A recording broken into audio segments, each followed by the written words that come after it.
Selamat pagi. Nah, coba kalau komennya kayak begini, Jess. Kira-kira kamu mau jawab enggak? Kalau saya enggak jawab kan kasihan ya. Kasihan ibunya atau bapaknya ini. Cuman kalau saya jawab nanti menjadi pro dan kontra. Karena kamu enggak bisa memisahkan antara pengobatan konvensional dan pengobatan fungsional. Kalau konvensional, ini salah satu yang dikerjakan adalah konvensional. Dia di kemo, dia dioperasi, itu konvensional. Dia minum obat, itu konvensional. Kamu bermasalah jantung dikasih obat jantung, kamu bermasalah ginjal dikasih obat ginjal, kamu ribut masalah kreatinin dikasih obat kreatinin, kamu ribut masalah trigliserid kamu dikasih obat trigliserid, kamu ribut masalah asam urat dikasih obat asam urat. Itu konvensional. Konvensional ujungnya kalau kamu terbuka, kalau kamu sedikit waras, kalau kamu sedikit introspeksi diri, kamu udah bisa nebak. Ujungnya pasti komplikasi, selalu komplikasi. Saya enggak bicara kebanyakan ya, selalu komplikasi. Kamu turunin gula darah, pasti lambungmu kena. Kamu obati lambungmu, pasti tubuhmu kebas. Kamu obati kebasmu, pasti kamu kekurangan vitamin B12. Kamu minum Formin, kamu minum Prasol, kamu minum kebas, nambah vitamin B12. Ujung dari perputaran ini, ginjalmu pasti rungkat. Kamu nambah obat lagi untuk ginjalmu. Ujungnya pasti cuci darah. Ujungnya pasti suntik insulin. Dan itu di depan matamu semua terjadi itu. Dan 60 triliun dana BPJS itu habis untuk ngobatin yang seperti itu. Gede loh, 60 triliun per tahun loh. Nah nanti setelah itu nanti, atau sebelum itu nanti yang di kambing hitam kawan kolesterol. Kurangi dagingnya, kurangi telurnya, nggak usah makan kuning telurnya. Nah ketika kamu mulai usik kolesterolmu, livermu kena. Nanti jantungmu bermasalah. Itu lingkaran setan yang kamu akan hadapi seperti itu. Nah kalau sudah kena CA begini, terus kemudian di kemo, itu yang di kemo itu seluruh sel tubuhmu, bukan sel yang mati itu, enggak bisa. Begitu kamu kena kemo, begitu kamu kena radiasi, yang mati seluruh sel tubuhmu.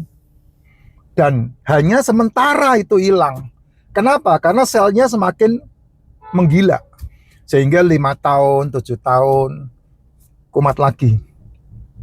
Ya, muncul lagi. Itu lingkaran setan yang kamu pasti hadapi dalam hidupmu kayak begitu.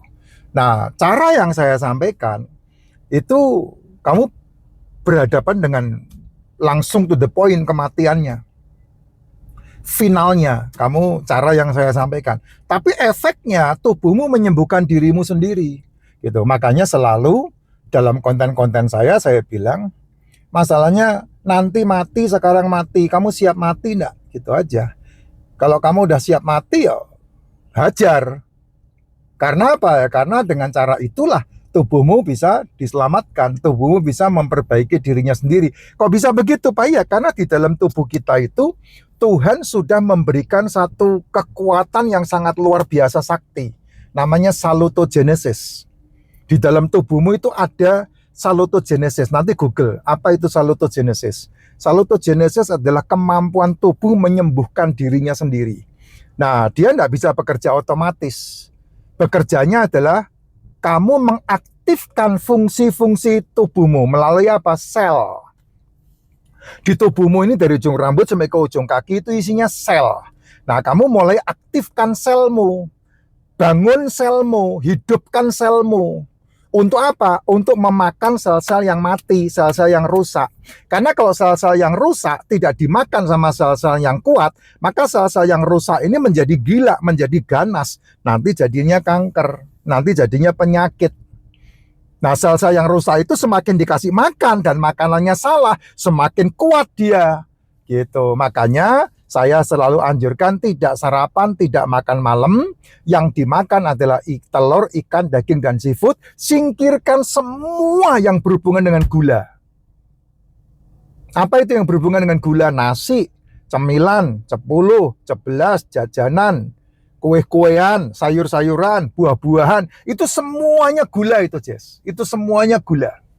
Jadi kalau kamu tetap mengasupkan itu, ya ndak ada kekuatan di selmu yang dibutuhkan. Dan untuk selmu kuat, ya minum racikan Makcin itu salah satunya. Kalau sudah kena model begini, mau tidak mau, suka tidak suka, kamu part of tubuhmu harus disuplementasi. Contoh livermu harus disuplementasi. Aktifkan kembali antioksidannya. Dengan apa? Bisa liposomal glutathione. Dengan apa? Bisa dengan silimari. Dengan apa? Bisa dengan propolis. Dengan apa? Bisa dengan royal jelly. Karena itu berhubungan dengan sel semuanya. Itu suplemen semua itu.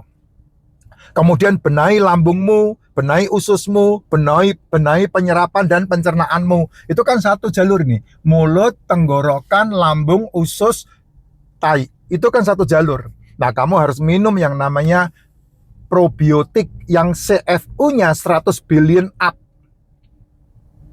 Jangan probiotik yang asal-asalan, tidak ada gunanya. Probiotik yang CFU-nya itu 100 billion up. Bisa saat 100, 120, 200, itu nanti strain-nya ngikutin. Sama satu lagi MCT. Itu perlu dikonsumsi. Untuk apa? Untuk membantu proses perbaikan sel di tubuhmu. Itu caranya seperti itu. Nah, kemudian stop makan malam, stop sarapan. Nah, itu kamu lakukan. Berarti kamu kalau stop makan malam, stop sarapan, berarti kamu 18 jam tidak makan.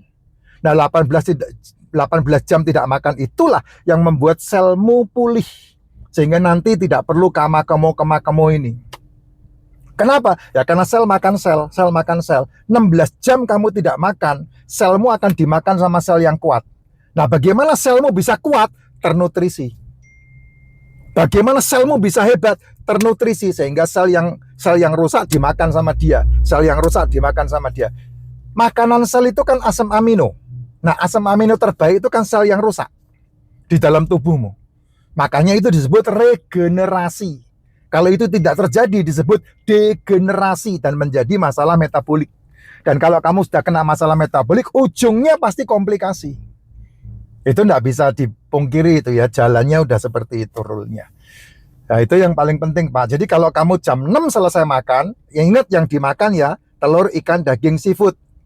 Yang paling bagus kalau sudah kena kemo seperti ini, ditim atau dikukus telur, daging, ikan, seafood, ditim dan dimakannya tidak dengan campuran yang lain, termasuk nasi apapun, tidak dibutuhkan. Kalau jam 6 sore selesai makan, jam 7, jam 8, jam 9, jam 10 malam, kamu sudah bisa istirahat. Karena apa? Karena lambungnya udah kosong. Kalau kamu berhenti makan jam 3 sore, jam 4, jam 5, jam 6, jam 7 udah bisa tidur. Kalau kamu berhenti makannya jam 4 sore, jam 5, jam 6, jam 7, jam 8 udah bisa tidur. Nah, saya buat berhenti makannya jam 6 sore. Jadi jam 7, jam 8, jam 9, jam 10 udah bisa tidur. Jam 11, jam 12, jam 1, jam 2 pagi, itu insulinnya turun. Insulin istirahat. Jam 3, jam 4 kamu bangun lagi, kamu bisa minum racikan lagi. Minum suplemennya. Jam 5, jam 6, jam 7, jam 8, jam 9, jam 10, 16 jam. Jam 10 itu sudah 16 jam. 16 jam itulah selmu memakan sel yang rusak itu. Minum terus ya, minum harus ya. Minum, yang terbaik ya minum racikan Makcin itu. Sama suplemen yang kamu butuhkan. Minum harus, terus minum. Tidak makan yang dibutuhkan. Nah, setelah kamu bisa terus jam 11 boleh makan. Itu jam ke-17 kan. Jam 11 siang itu boleh makan. Jam 12 boleh makan. Yang dimakan lebih bagus dan lebih sehat itu telur. Telur, sudah tidak ada yang lain. Telur saja, telur. Di antara jam 1 sampai jam 6 sore, nah silahkan makan. Telur, ikan, daging, seafood, dipilih aja yang mau dimakan yang mana. Itu sudah akan kenyang luar biasa, walaupun cuma satu makanan.